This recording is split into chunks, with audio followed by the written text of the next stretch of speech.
Alors juste avant qu'on démarre les amis, je voulais préciser à ceux qui n'avaient pas vu passer l'info que mes vidéos sont désormais disponibles en podcast. J'ai pensé en gros à ceux qui prennent la route le matin, les transports en commun, peut-être au petit-déj, avant de s'endormir, à la salle de sport, que sais-je, ou peut-être ceux qui ont juste pas envie de voir mon visage, que toutes mes vidéos, que ce soit sur Spotify, Apple Podcast, toutes les plateformes d'écoute, sont désormais disponibles au format audio, si ça vous intéresse. Les amis, bienvenue, j'espère que vous allez tous très bien, très content de vous retrouver pour cette nouvelle vidéo parce qu'on peut tirer un trait, on peut tourner la page sur ce qui s'est passé hier et on va plus jamais en reparler. Mon Olympique lyonnais, voilà, c'est la fin de cette petite histoire pour la saison et ça me fait trop plaisir de retrouver Stan parce que enfin on peut se remettre à parler un peu de jeux, de foot. On vient de tourner un épisode sur sa chaîne qui était hyper cool, je vous encourage à aller checker. Mais ravi de retrouver ce petit moment privilégié du jeudi. Stan, comment ça va de ton côté? Toi, je crois que t'as pas les mêmes soucis de cœur vis-à-vis de ton club que moi, mais qu'est-ce que tu nous racontes? Ça va, tranquille, posé. Écoute, un tout petit peu stressé quand même, hein, tu vois. J'ai quand même Liverpool à Anfield ce week-end, en vrai. prime time, tu vois, le dimanche. Donc, il va falloir que mes boys ils se gèrent parce qu'on ne sait jamais avec Liverpool quand ils décident de se réveiller cette saison. Mais sinon, mis à part ça, on est là, on est relax, tu vois. Franchement, ça se passe bien. C'est un peu dommage pour vous. Vous gérez pas, mais c'est le tocarisme, mon gars, quand même, franchement, c'est pas sérieux. Par contre, tu as bien fait ton coup de gueule aujourd'hui, c'est bien, j'espère que les gars, ils vont l'entendre. Et ouais, j'espère qu'ils vont l'entendre et que ça va changer, quoi. Écoute, on verra bien, mais ouais, j'avoue, trop hâte de ce petit Liverpool-Arsenal du dimanche 17h30, je crois, heure du brunch pour toi, ça va être l'occasion de passer un bon petit moment. Mais si on se retrouve aujourd'hui, c'est pour parler d'autre chose, c'est pour parler des joueurs sous-cotés. Alors c'est quand même un truc dont, c'est combien de vidéos, de tweets ont été faits dans l'histoire des réseaux sociaux sur les joueurs sous-cotés, ok, on sait, on connaît. Mais cette fois, j'ai envie de faire un truc un poil différent, c'est les joueurs sous-cotés des grands clubs européens. Parce que le but de cette vidéo, c'est pas de faire du scouting, de dénicher les pépites dont on parle jamais, etc. Là, pour moi, il y a une matière infinie et la plupart, on les connaît pas par définition, je les connais pas. Donc, moi, ce qui m'intéresse plutôt, c'est les joueurs des grands clubs européens. Peut-être on peut le définir en mode ceux qui jouent régulièrement des tours à élimination directe de Ligue des Champions ou qui sont un peu compétitifs dans leur championnat pour les places, les grandes places, peut-être le titre, etc. Ces clubs-là. Et en fait, dans ces clubs, il y a beaucoup de grands joueurs en général. Il y a beaucoup de très bons joueurs et il y en a qui, justement, par leur nature même ou parce qu'il y a trop de joueurs forts autour d'eux, perdent un peu de lumière, sont un peu plus dans l'ombre. Moi, j'ai envie de leur redonner leur lumière aujourd'hui parce que je pense que leur contribution est élevée et on n'en parle pas assez. Donc, on en a choisi 3 chacun et puis après, il y aura évidemment la fameuse liste complémentaire. Mais peut-être pour démarrer, je vais partir sur un gars. C'est un gars d'1m70, il a 28 ans, il est un peu grassouillet du visage et il est slovaque. C'est Stanislav Lobotka de Naples, la pointe basse du milieu en 4-3-3 de Naples. Et je le trouve merveilleux cette saison. Sous Spalletti, vraiment, il est en train de faire la meilleure saison de sa carrière. Top niveau. Je trouve qu'il a beaucoup de choses. Intelligence, vision du jeu, qualité technique, mais aussi sens de l'anticipation, agressivité, etc. En fait, je pense qu'on peut dire pas mal de trucs sur Lobotka en disant que ce week-end-là, le week-end dernier, quand il y a eu Naples-Milan AC, la victoire à 4-0 du Milan à Naples, le plan de jeu de Pioli, une très grosse partie du plan de jeu de Pioli, c'était de contenir Lobotka. Il est passé sur un 4-2-3-1 où il a mis Ismaël Bennacer en 10, ce qui était la première fois de la saison. Ismaël Bennacer, sur genre 250 matchs en carrière, il a joué à peu près 10 fois sur un rôle de milieu avancé, pas beaucoup. Et là, c'était la première fois de la saison qu'il mettait Bennacer en 10. Pourquoi ?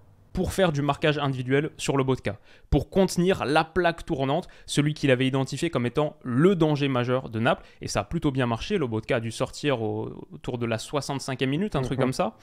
Pourtant, il a fait des choses sympas quand même. Il y a une petite séquence, je te l'enverrai, mais à la 52e minute, il y a un truc, je le mettrai dans la vidéo. Sens de l'anticipation, lecture, il récupère un ballon bas et ensuite la qualité technique où il fait un peu la toupie pour s'en sortir. Petite roulette, vraiment, il y a des moments où techniquement c'est impressionnant. Et je suis allé regarder un peu du côté des stats pour voir si l'ensemble était conforme à mon impression. Du côté des stats, j'ai vu 2 trucs. Il est le joueur de Serie A avec le plus gros pourcentage de passes réussies, c'est 94%, mais moi cette stat, je la trouve dans l'absolu pas très intéressante. Pourcentage de passes réussies, tu peux faire plein de passes latérales, plein de passes vers l'arrière. Si tu la prends seule, cette stat, pour moi, elle veut pas dire grand-chose. Là où c'est intéressant, c'est qu'il est aussi le joueur de Serie A, le numéro 1, avec le plus de passes à destination du dernier tiers. Donc, qu'est-ce que ça veut dire quand on met les 2 stats ensemble? Ça veut dire qu'il est un joueur qui a du jeu vertical dans son registre, il a du jeu risqué, mais pourtant, avec très très peu de déchets. Et ça, c'est une combinaison qui fait hyper mal, et on le voit quand on voit Lobotka.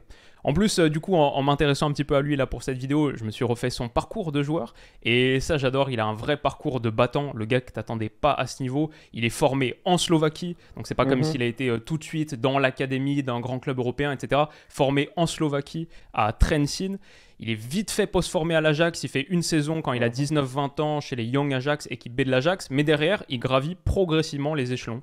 Il fait 2 années à Nordsjælland au Danemark, après il en fait 3 au Celta Vigo, en Liga, où on commençait déjà à le voir un peu, et après en 2020... Voilà, il signe 24 millions d'euros au Napoli. Cette année, là, cette saison, c'est sa meilleure saison. Il est devenu le patron d'un entrejeu qui est déjà très très bien fourni, qui joue les quarts de finale de Ligue des Champions, qui va remporter le titre. Et c'est marrant parce que Naples a pas mal de milieux sympas quand même. Zambo, Zelinski, devant lui, les titulaires, la double Z, quoi, qui marche bien. Mais même sur le banc, t'as Tanguy Ndombele, t'as Elmas, le petit Elmas, là, que j'avais bien aimé à l'Euro avec la Macédoine du Nord, très sympa. Peut-être amené à jouer de plus en plus de minutes, mais il fait déjà beaucoup d'entrées sur les derniers matchs. Mais parmi tout cela, peut-être Lobotka, c'est celui dont on parle le moins, alors que moi, il m'a un peu lobotomisé, voilà, et je voulais en dire quelques mots. Nice. Non, franchement, je suis d'accord avec toi. D'ailleurs, il était dans ma liste. Hein. Ah ouais? Yeah, franchement, il était dans ma liste. Il est là, il est bien là, Lobotka. Tu sais, qu'est-ce que j'ai écrit? J'ai écrit Napoli au complet. Après, j'ai mis Lobotka. Tu sais pourquoi j'ai mis Napoli au complet, après j'ai mis Lobotka? Parce que Napoli, en fait, c'est pas ils sont sous-cotés. Ils sont trop cotés par leur président. C'est pour ça qu'on ne peut pas discuter avec eux, parce qu'on ne peut même pas les acheter. C'est ça le problème. C'est qu'ils ont trop de bons joueurs. En fait, la vérité, elle est là, hein, franchement. En fait, j'ai réfléchi, j'ai dit, en fait, c'est Naples au complet qui est underrated. C'est tout Naples, en fait, qui est underrated. L'effectif a été très bien renouvelé. Et oui, je suis tout à fait d'accord avec toi sur Lobotka. C'est un très beau choix. Et c'est cool de mettre la lumière sur ces joueurs-là, parce que malheureusement, des fois, ils sont juste victimes du championnat. Hein. C'est juste ça, en fait. Ils sont victimes du championnat. Des fois, en fait, tu es dans un championnat où tu n'as pas la lumière qu'il faut, où on regarde les finalités, on se dit, OK, l'équipe joue bien, donc on prend directement le collectif, tu vois. Il y a moins d'emphase sur les individus. Mais Lobotka, bon joueur. Ouais. Nice. On est d'accord, ça fait plaisir. On commence bien. Écoute. Je vais commencer à parler, on va dire, je suis un fan d'Arsenal. Je suis fatigué. Je suis fatigué, mon gars. Je suis fatigué, franchement. Mais moi, je dis aujourd'hui, je vais commencer par mon gars, Ben White. Ah ouais, Benjamin Blanc. J'ai dit non. L'homme qui est le plus underrated de l'histoire du football de la Première Ligue en ce moment. Mais vous ne le respectez pas. Benjamin Blanc. Top player, franchement. Un boy qu'on a recruté, je me rappelle très bien, 50 millions à Brighton. Qu'est-ce qu'on nous a pas dit? On nous a traité de tocard, on nous a dit on s'est fait pigeonner, machin, tout ça. Brighton nous a eu, alors que le gars, c'est un excellent joueur de football. En plus de cela, aujourd'hui, moi je trouve qu'il cadre très bien avec le style de Arteta, à travers ce que Arteta même a eu peut-être à apprendre avec Pep Guardiola. On a eu l'occasion de voir la dernière fois John Stones. Il joue partout, il joue latéral droit, il joue défense centrale, il joue milieu défensif et tout. Et c'est ça que en fait, je pense Arteta a réussi à trouver avec Benjamin Blanc. Parce que Ben White, franchement, à mon humble avis, il stabilise cette défense d'Arsenal-là. Arsenal a eu beaucoup de problèmes défensifs ces dernières années. Franchement, on est passé à travers énormément de joueurs, ça a été difficile. Arteta lui-même, il sait. Des Koscielny, des David Luiz, des Socrates, machin, tout ça, c'était des gars qui étaient la plupart en fin de carrière, des gars qui n'avaient peut-être plus cette lucidité-là, peut-être plus cette envie-là, tu vois, malgré ce qu'ils avaient eu l'occasion de nous donner, sauf David Luiz, ce tocard-là, il ne nous a rien donné. Mais sinon, mis à part ça, franchement, on va être sérieux, je regarde bien, je regarde ça et je me dis, Benjamin Blanc, c'est ce genre de joueur-là qui, aujourd'hui, stabilise cette défense centrale-là parce qu'il a toujours le bon positionnement qu'il faut. Il est excellent. Mais au-delà de cela, c'est sa capacité de pouvoir se projeter que je trouve juste magnifique en fait. On n'a pas un meilleur latéral droit que lui aujourd'hui à Arsenal.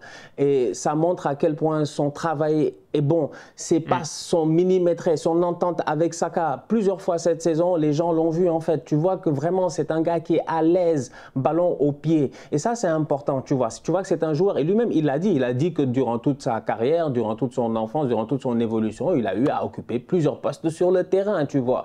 Donc aujourd'hui, moi je pense que c'est un joueur qui est, j'ai envie de dire, sous-coté parce que voilà, les gens vont... C'est des postes des fois qui sont un tout petit peu ingrats sur un terrain de football, tu vois. Et c'est comme Lobotka, tu vois. Moi, je pense que même dans la liste, je pense que la plupart... On n'a pas peut-être beaucoup d'attaquants. Moi, je n'ai pas d'attaquants, je pense. Parce que je me dis, parce que c'est des postes ingrats, quoi. On oublie, mais le gars est trop pertinent. Lui, dès qu'il n'est pas là... Mais mon Dieu, tu mets Tomiyasu à chaque fois, on a mal à la tête. On est fatigué. Je dis, mais le Japonais, là, qu'est-ce qui se passe? Je ne sais pas. On dirait que... Alors que Tomiyasu, quand il va en équipe nationale, il se gère. En fait, c'est nous qui ne respectons pas Tomiyasu, mais c'est pour dire à quel point il nous rassure. Franchement, cette saison, à chaque fois qu'il n'a pas joué, il a dû rentrer. C'est-à-dire à chaque fois qu'on a mis quelqu'un pour le remplacer, la personne n'a pas fait 90 minutes. C'est pour dire à quel point il est important. Pas mal, c'est un bon indicateur. Et en plus, Ben White, il me semble que dans le documentaire Amazon Prime, là, Arsenal, All or Nothing, etc., quand Arteta, à un moment, il parle, je l'ai vu l'été dernier, donc ça remonte un peu, mais il me semble qu'il parlait sur une séance d'entraînement.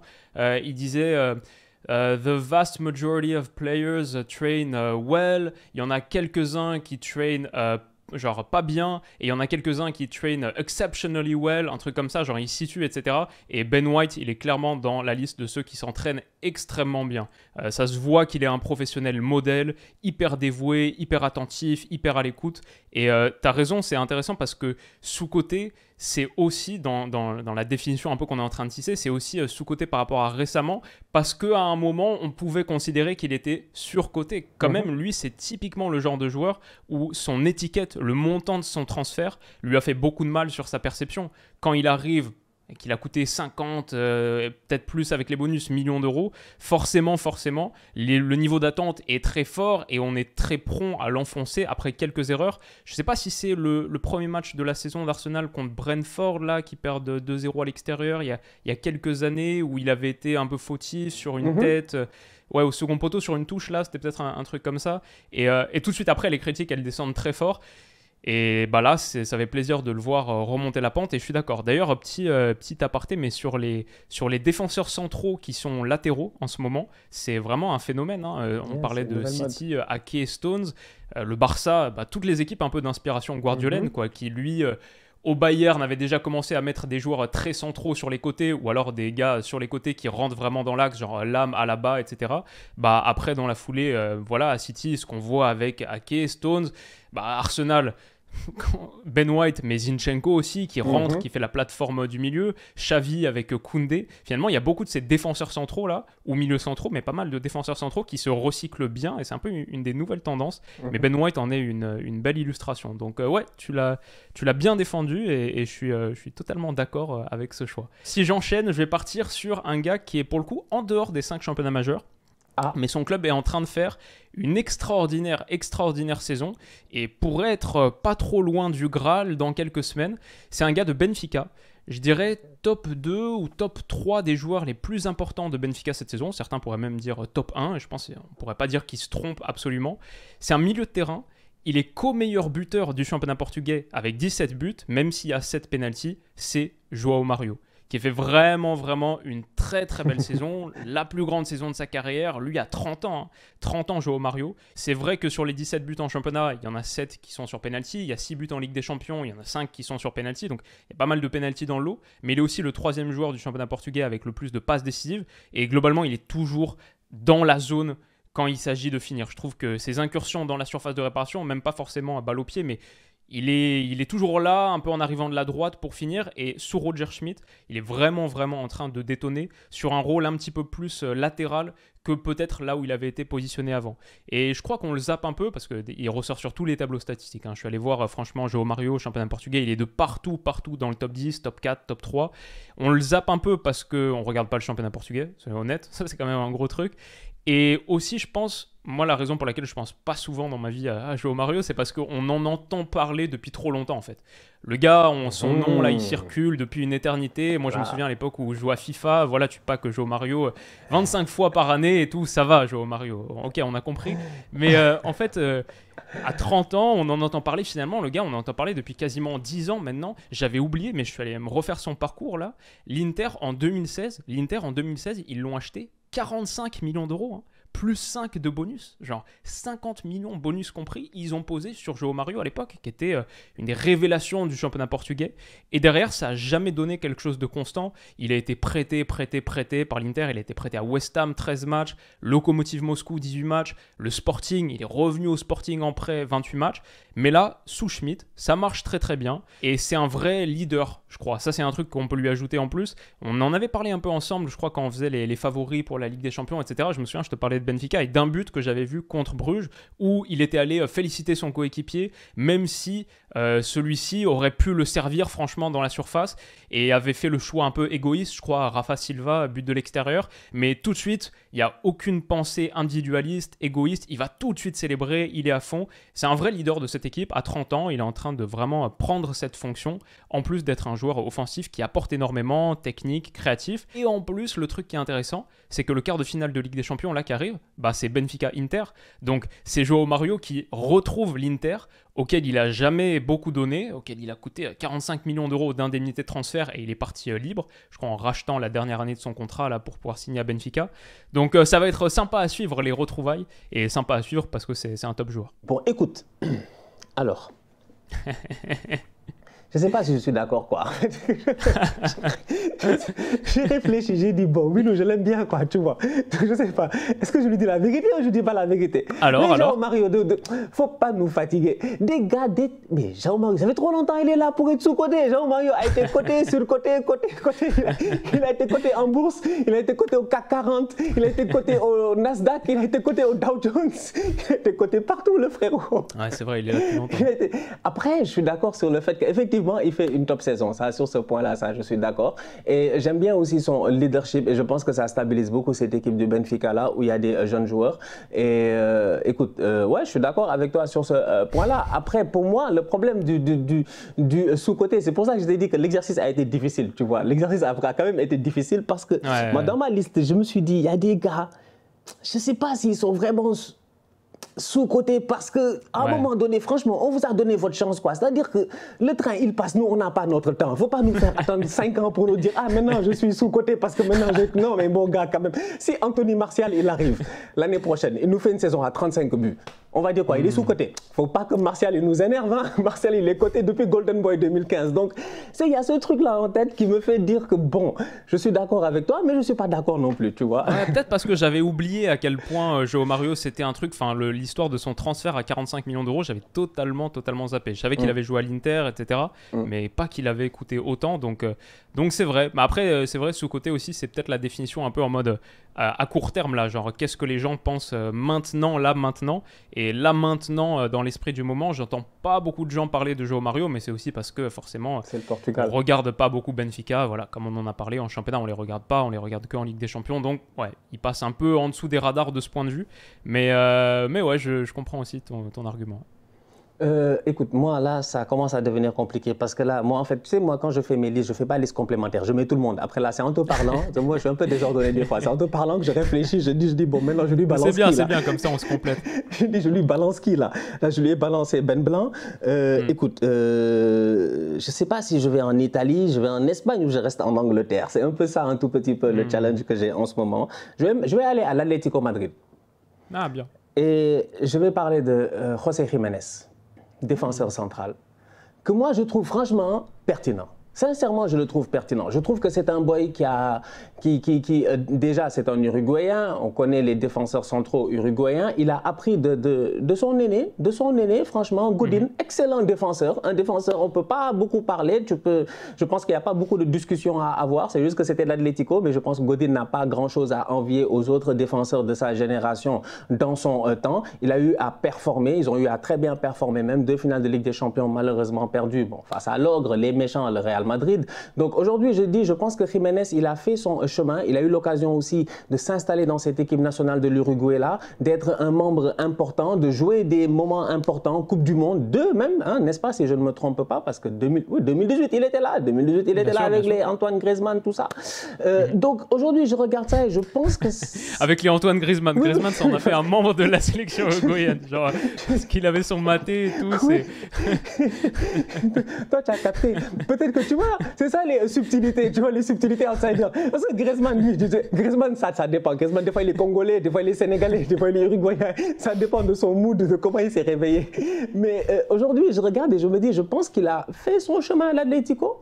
Moi, je pense que c'est un boy qui peut arriver dans un club en première ligue, il peut apporter quelque chose d'assez intéressant ou même dans un autre championnat, tu vois. Je pense que c'est un défenseur très intelligent, qui a la hargne qu'il faut, qui a le positionnement qu'il faut, il a une très bonne relance, il est excellent de la tête, il a le cholismo en lui. Pour moi, je me dis, ça fait partie de cette... Tu sais, comme on discutait tout à l'heure, quand on parle de sous-côté et tout ça, je me dis, tu es là, tu es juste là, tu es sous le radar, tu es under the radar en fait. On ne te voit pas. C'est-à-dire, on te voit peut-être que quand ton équipe joue en réalité, mais moi, je le trouve très pertinent. Ça peut être un transfert et une addition importante pour n'importe quel, à mon humble avis, grand club aujourd'hui. Ah, pas mal. Non, c'est bien, effectivement. Je crois qu'il pâtit un peu le syndrome Atlético, qui fait qu'on n'est pas beaucoup à regarder les matchs semaine après semaine de l'Atlético, parce qu'on n'a pas envie de s'endormir devant la télé, quoi. Non, je rigole, je vanne un petit peu, mais... Non, mais là, maintenant, ça joue bien ces derniers temps. Ces derniers temps, là, il se gère. Oui. Non, c'est bien. Non, mais j'aime bien, parce qu'en plus, Jiménez, moi, j'en ai toujours eu une très, très bonne opinion, et je le mettais haut sur mes listes internes, etc. Ce serait intéressant, effectivement, de le voir dans un autre contexte, dans un autre club. Mais non, c'est très bon choix, j'aime beaucoup. Perso, je vais retourner en Angleterre. Je crois que j'ai pas été en Angleterre pour l'instant. J'ai dit João Mario au Portugal, Lobotka en Serie A. Je vais aller en Angleterre. Et alors, bon, si tu trouves que João Mario, il est pas forcément sous-coté, peut-être tu seras pas forcément d'accord avec le dernier choix. Mais même s'il est très connu, même si c'est un gros nom, etc., mon idée, c'est que c'est pas le gars auquel on pense, genre dans son club, on le met jamais, allez, pas souvent en tout cas, dans les 5 tête d'affiche. Il y en a beaucoup plus qui ressortent et qui prennent la lumière, alors que moi je dirais c'est un de mes joueurs préférés tout court, c'est Ilkay Gundogan. Bien sûr, ça fait un moment qu'il est là, Gundo, il a 32 ans, très belle carrière, 600 matchs en pro, 120 buts d'ailleurs, 120 buts, hein, toutes compétitions confondues, en 600 matchs, entre sélection, City, Dortmund, il a planté, hein, pas que des pénaltys. Donc il est vraiment ce gars qui apporte beaucoup dans le dernier tiers. Mais voilà, ses accomplissements, son palmarès parle pour lui, il a 4 Premier League, une Bundesliga bien sûr, 6 coupes, entre FA Cup, League Cup, Coupe d'Allemagne, etc. 2 finales de Ligue des Champions, marque le penalty en finale contre le Bayern en 2013. Peut-être que lui, c'est un peu différent parce qu'on sait à quel point il est important. Les gens le voient beaucoup plus, semaine après semaine, qu'ils ne voient Lobotka jouer au Mario. C'est quand même le capitaine de City, donc évidemment son standing est là, mais on en parle moins que d'autres. Moi, quand je pense à City, quand les gens y pensent à City, en plus sur les dernières saisons, on pense Erling Haaland, on pense Kevin De Bruyne, on pense Mahrez, on pense Grealish qui fait une très bonne saison là, après des débuts compliqués, mais là, lui, il est tout en haut. Bernardo Silva, tout ça. Ouais, Foden, voilà, exactement. Même à une époque, peut-être on aurait dit Ederson, Kyle Walker, etc. Il y en a beaucoup qui ressortent assez haut, au moins 5 qui ressortent plus haut et plus rapidement que Gundogan. Peut-être parce qu'il est un peu plus vieux aussi, 32 ans, qui fait pas très athlétique, il n'est pas particulièrement grand, on peut pas dire qu'il est grand, il n'est pas très élancé, il n'est pas très rapide, mais c'est un cerveau. Il est rapide là où ça compte, il est rapide dans sa tête et il est rapide avec ballon, même s'il ne te fait pas un sprint de 100 mètres en 12 secondes, il est rapide avec ballon, il fait avancer le ballon très très vite. Et on l'a vu week-end dernier contre Liverpool, je trouvais que c'était un récital, hein. Quasiment toutes ses touches de balle, c'était vraiment très très costaud. Ses appels, c'est toujours dans les bonnes zones, dans le bon tempo, quel cerveau. Il marque un but, ok. Mais moi, ce que j'ai préféré, c'était sur le but de l'égalisation là, de Julián Alvarez, là, quelques minutes après avoir pris le but du 1-0. C'est sa pré-passe décisive là, pour Grealish. Grealish, il va donner le centre pied gauche, mais lui, il se déplace, Gundogan, parfaitement dans la bonne zone. Il la prend pied droit, pivote à 180 degrés, la donne pied gauche en une demi-seconde. Genre, l'enchaînement est magnifique, la passe, elle est tranchante, exactement dans le bon angle pour permettre à Grealish de donner ce centre sans avoir à ralentir sa course. On sait que parfois c'est des choses qui arrivent et le cerveau plus la qualité technique, pour moi, c'est typique de l'apport de Gundogan. C'est un maillon de la chaîne à City, mais c'est un maillon tellement, tellement important. Et pour moi, il fait vraiment partie de ces joueurs qui donnent au foot ses lettres de noblesse. Parce que le foot, c'est quand même le sport numéro 1 de l'humanité, etc. Mais c'est quand même un des rares sports où tu peux être calibre élite en étant un peu petit, en n'étant pas un monstre d'accélération, en n'ayant pas forcément les abdos, le six-pack saillant, parce que le foot, avant tout, c'est là-haut. Et moi, Gundo, je le mets là-haut, là-haut, là-haut. Non, je suis tout à fait d'accord avec toi. Hein. J'ai absolument rien à dire là sur ce point-là. Je suis d'accord parce que, tu vois, récemment, je voyais, il disait peut-être Gundogan au Barça. Après, il y a des supporters du Barça, là, ils n'étaient pas d'accord et tout. Et je me dis, bon, peut-être c'est parce que les boys, ils sont jeunes. Et c'est pas péjoratif, hein. Franchement, c'est pas péjoratif, tu vois. C'est parce que peut-être tu n'as pas eu l'occasion de le voir réellement, tu vois. Alors que le gars, il est fort. Il est très, très fort. Moi, je n'ai rien à dire. Quand tu me dis, il a mis 120 buts, ça étonne qui? Nous, on regarde le championnat ici, toi-même, tu sais. Mais Gundogan, à un moment donné, en janvier, chaque année, janvier, février, il vient out of nowhere, il te claque 8 buts dans la saison, tu comprends pas. 6-7 buts comme ça, il enchaîne des doublés, dans les 5-0 là, tu vas voir 2 buts de Ilkay Gundogan. Franchement, la dernière fois d'ailleurs, je regardais, il y avait un documentaire Premier League, tu vois des fois dans les... Ça, c'est un débat qu'on devrait faire. La manière à laquelle la Première Ligue, ils vendent leur championnat. Mais franchement, je suis désolé, il n'y a personne qui fait ça, quoi. Moi, je suis là, je regarde bien les affaires. Ils vendent ça comme la NBA. Ils vendent ça comme les trucs. C'est-à-dire, ils ont les mini-documentaires, les machins. La dernière fois, il y avait un match, parenthèse, dans toute la vidéo, excusez-moi. Hein, des fois, ça peut m'arriver. Je peux te disjoncter comme ça. La dernière fois, il y avait un match de Première Ligue. Et puis, je vois les consultants. Maintenant, ils ramènent les joueurs dans la saison. Donc, c'était Dan Burn de Newcastle. Il est là, il commence à un truc en disant « Ouais, non, l'ailier là, il est dangereux, hein, tu vois, quand il fait ça, etc. » Nanana. Après, c'était Mikel Antonio. Après, c'était... C'est-à-dire que c'est la même chose qu'ils font dans les sports US. Out of nowhere, de temps en temps, tu viens et tu as un Klay Thompson, il est là, il commente le match, tu vois, sur ESPN avec tous les tontons et tout. Il y a cette vibe familiale, quoi. En plus, tout le monde s'appelle par son prénom et tout. Ça rigole ensemble et tout, mais sérieusement, professionnellement et tout, ils le font très, très bien. Non, ils vendent très bien leur championnat. Donc voilà, je ne sais même plus pourquoi j'ai dit ça, mais bref. Oui. Non, c'est parce que je regardais un documentaire donc, de la Première Ligue et il y avait Gundogan qui travaillait avec les U16 ou les U15, les gamins comme ça. Il travaillait tactiquement avec eux, tu vois. Et c'était, je pense qu'il faisait un interview et il expliquait et tout. Et il parlait aux jeunes, quoi. Ouais, largeur sur le terrain, demi-espace, tout ça. Tout. Et tu vois, effectivement, comme disait José Mourinho, il y a certains joueurs qui ont naturellement cette envie-là, en fait, cette envie d'apprendre. Il parlait de Xabi Alonso, j'ai vu dans un interview il y a longtemps, mais tu vois, aujourd'hui, les fruits. Il a eu l'occasion de nous parler à Tottenham de Pierre-Emile Højbjerg, qui apparemment était vraiment, tu sens que lui, il va devenir coach un jour, il était vraiment, il voulait en savoir plus tactiquement. Et mec, c'est trop drôle parce que, moi j'étais en train là de faire les petites notes pour cette vidéo et je me suis marqué dans mon programme, semaine prochaine, épisode avec Stan, j'allais te le proposer là dans la foulée, quels joueurs deviendront des entraîneurs. Ah ben voilà, genre, c'est dingue, en pensant à Gundogan justement, parce que voilà, c'est marrant. Mais c'est ça, donc c'était pour dire, effectivement, en regardant le documentaire, j'ai vu à quel point son intelligence tactique va au-delà même du terrain et qu'un jour, il sera effectivement un manager, tout comme Arteta a eu l'occasion de l'être. Donc moi, je suis d'accord avec toi, hein, c'est des gars qui... Ok, cool, voilà, rassuré. Les gars ne connaissent pas trop, peut-être parce qu'ils n'ont pas eu l'occasion de beaucoup le voir, mais c'est un top player. Bon, alors, je vais finir avec, on a dit donc Benjamin White. On a dit, comment il s'appelle? Ouais, tellement je l'ai appelé Ben Blanc, j'arrive même plus à dire Benjamin White. Ouais, il s'est laissé le remix de tous les noms. Il y a un bug dans ma tête qui se fait automatiquement.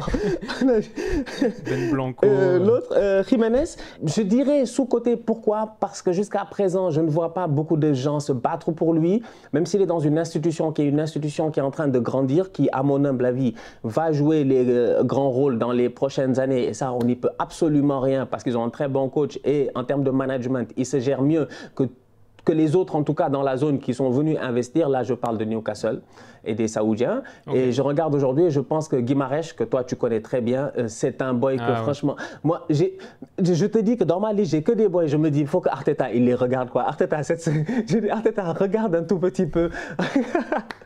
Regarde un tout petit peu, s'il te plaît, pour voir, parce qu'il y a des boys qui sont trop pertinents. Pour moi, Guimarães, c'est un moteur. Sincèrement, à Newcastle, il soulage vraiment cette équipe-là, autant offensivement que défensivement. Son volume de jeu est parfait. Il est très bon techniquement parlant. Je pense qu'en équipe nationale, il y a encore des gars qui sont là. Bon, ils sont encore là, des Casemiro et tout, mais Guimarães, ça peut être rapidement le futur de cette équipe-là. Ouais, ouais. Voilà, j'ai pas grand-chose d'autre à dire. C'est un excellent joueur. Moi, je trouve juste que c'est un joueur complet. Genre, je l'achèterai demain, sans aucune discussion. Ouais. Guimarães, je le prends, je le mets à côté. Je dis bien, soit à la place de Partey, soit je le mets à côté de Partey. Je me dis, mais c'est quelqu'un dont on pourrait vraiment... Et très bonne mentalité. Hein. Je ne sais pas si à quel point ça ressort en première ligue, mais nous, du temps où il était chez nous, s'est mis à apprendre le français. Premier jour où il est arrivé, faisait ses interviews en français, travaillait énormément à côté. Je vois qu'il est toujours aussi investi, club, échanger avec les supporters, etc. Alors après, voilà, c'est des joueurs de foot professionnels. Chacun construit son image aussi et son branding un peu, tu vois. Chacun construit sa marque un peu à sa manière. Et la marque de Guimarães, il est ce gars proche des supporters, proche du club. Il va toujours embrasser le blason, etc. Se mettre à apprendre la langue, machin. Donc je pense que ça lui ouvrira beaucoup, beaucoup de portes, ce genre d'attitude, ce genre de comportement. C'est un des gars les plus professionnels qu'on ait eu chez nous. Et voilà, Juni, c'était une de ses meilleures prises, lui et Paqueta, les deux à Lyon. Mais Guimarães, il a fait un bien meilleur choix de carrière que Paqueta. Newcastle, là, ça s'avère être un beau projet en train de grimper.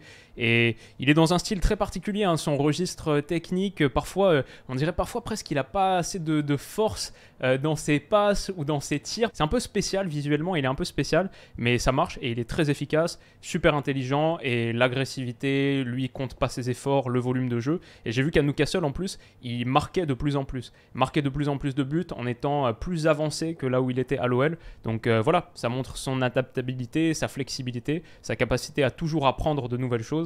Et ça, pour un joueur de foot pro, tu peux pas demander beaucoup plus que ça. Donc il va faire une très très belle carrière. Marge de progression encore énorme pour un milieu de terrain. Quand tu as 25 ans aujourd'hui, on peut dire que voilà, moi comme je dis à chaque fois, quand les gars ils sont là en train de dire ouais Gavi, machin, ça, j'ai dit mais attendez que le boy il est 24 ans, c'est maintenant qu'il vous énerve. Ouais. Attendez à 24 ans, vous allez voir, il va encore plus vous énerver, vous allez rien comprendre. C'est la même chose avec un joueur comme Guimarães, 25 ans, c'est un milieu de terrain. Là, il est vraiment dans un championnat qui est vraiment très très compétitif. Ils sont en train de, pour moi, faire une saison exceptionnelle. Hein. Normalement, si ça tient bien, ça devrait aller pour la Ligue des Champions quand tu vois la manière à laquelle ils sont en train de jouer en ce moment. Parce qu'ils reviennent un peu là. Parce qu'il y a eu un moment un peu compliqué, mais là, ils repartent bien. Ça marque des buts. Enfin, il y avait un problème de ça marquait pas des buts et là, ça commence à marquer des buts. Isaac est de retour aussi dans cette équipe-là. Je pense que, comme je dis, c'est un joueur qui va coûter très cher parce que pour le sortir de là-bas, ça va être compliqué. Mais il me semble, en plus de ça, comme tu dis, il me semble qu'il y a 2 étés, avant que les Saoudiens arrivent, ils voulaient partir. Il me semble qu'il y a eu un moment où il a voulu partir de Newcastle, mais il n'est pas parti. Il est resté. Et bon, finalement, le destin fait bien les choses parce que les fonds sont arrivés, le nouveau coach est arrivé, il a été installé. Je me rappelle, comme tu dis, quand tu parles de la générosité, moi j'aime bien ça, les gars généreux. La dernière fois, finale contre Manchester United, je pense qu'il est blessé juste avant. Il joue cette finale-là. Durant le match, il se blesse. Tu as l'impression, comme tu dis, que le gars, il va mourir. En fait, tu te dis, mais le gars, il est blessé, il n'en peut plus et tout. Mais il donne, il lâche pas. Il sort, on lui met la bombe froide, il revient, il truc. Et non, franchement, respect. Donc voilà. Donc j'avais envie de finir avec Guimarães parce que c'est un joueur que j'aimerais bien avoir dans mon club et je trouve qu'on lui donne pas assez de lumière lui aussi, même s'il est en première ligue. Mais attention à Newcastle.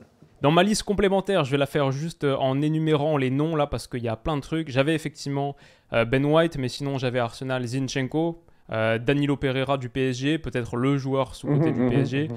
Rodri, dont on parle pas tant que ça, il y a eu quelques erreurs, mais dans l'ensemble quand même, ça reste un gars qui apporte énormément à ce City. Typiquement, là on parlait des 5, 6, 7, 8 de City, son nom est jamais revenu, alors que pourtant Rodri est pas mal. Christensen au Barça, on a vu à quel point il a manqué là contre le Real Madrid hier. Nacho, qu'est-ce que j'ai? Ake, Mario Rui à Naples, parce qu'il n'y a pas si longtemps, Mario Rui c'était un peu une blague, et là il est devenu un des meilleurs latéraux gauche d'Europe cette saison. Donc, bon, après parfois il faut se méfier aussi des clubs, tu sais, t'en parlais tout à l'heure en début de vidéo, il faut se méfier des clubs où tout le monde est bon d'un coup. Parfois, tu sais, l'Atalanta, parfois ça marche pas quand ensuite il y a un transfert, c'est aussi parce que la structure collective est si bonne, donc respect au travail de Spalletti là-dessus. Mais voilà, et sinon, qu'est-ce que j'avais d'autre? Vite fait, Akanji, Gregor Kobel, malgré sa grosse erreur, fait une magnifique saison en Bundesliga. Sinon, Frenkie, peut-être il est un peu oublié, parce que quand il n'est pas là, à quel point il compte, c'est important, mais c'est des joueurs tellement high profile comme Kimmich, Müller, qui reviennent souvent dans les joueurs sous-côté, mais en vrai, maintenant, ils ont tellement un high profile que je ne les mettrais pas dans cette catégorie. Donc voilà grosso modo pour ma liste. Non, j'aime bien ce que tu as dit tout à l'heure là. Effectivement, il y a des boys là. Tu vois, moi par exemple, l'Atalanta, j'ai réfléchi vite fait. J'ai dit, bon, un boy comme Luis Muriel, machin, même Duvan Zapata. Moi, Zapata, il y avait un temps. C'était mon gars, mais j'aimais trop Zapata. Je disais, Zapata, lui, il va venir en première ligue. Il va être un tank qui va fatiguer les gars. Mais les gars sont où? C'est difficile. Et que la vérité, elle est là. Des fois, l'équipe, elle surperforme et tu te dis, ouais, non, faut faire doucement. Moi, nous, on parle ici de vrais talents. Les gars, tu vois, moi, par exemple, Ake, ça, c'est smart. Parce que Ake, moi, je me rappelle quand il était à Bournemouth, j'en parlais dans les débriefs. À chaque fois, je disais, non, Ake, il faut que quelqu'un aille le chercher. Ake est trop fort. Ake. Pep allait prendre Ake, ça a pris un peu de temps et tout ça. Regarde aujourd'hui ce qu'il en a fait. Franchement, un joueur très très intéressant. Donc, bah écoute, moi je vais te donner ma liste. Donc moi j'avais j'avais Mitoma. Ah ouais, Mitoma. Attention à Mitoma. Docteur en dribble. On ne sait jamais avec lui ce qui peut se passer. J'ai Onana de Everton.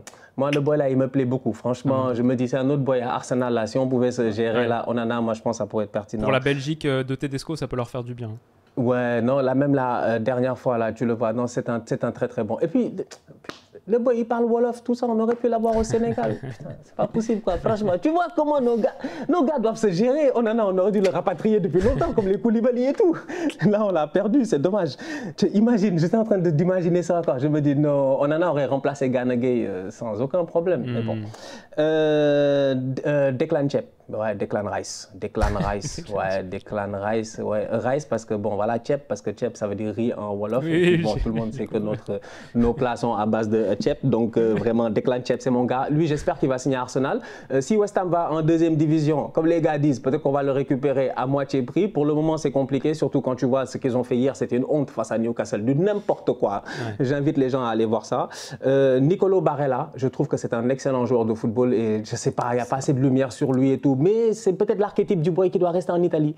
Malheureusement, quoi, tu vois, tu dis, il va rester en Italie, et puis bon, il va percer là-bas, il va être une légende là-bas. Il y a deux autres boys du Milan, Tonali Bennacer, je les trouve très très pertinents, tu as parlé tout à l'heure de Bennacer, son rôle sur Lobotka, donc voilà. Tonali aussi contre Naples, il a été énorme, hein. Je le mettrais peut-être homme du match ou dans les 2-3 là, avec Brahim Diaz et Raphaël Leao qui étaient dingues, mais le match de Tonali, c'était très très costaud.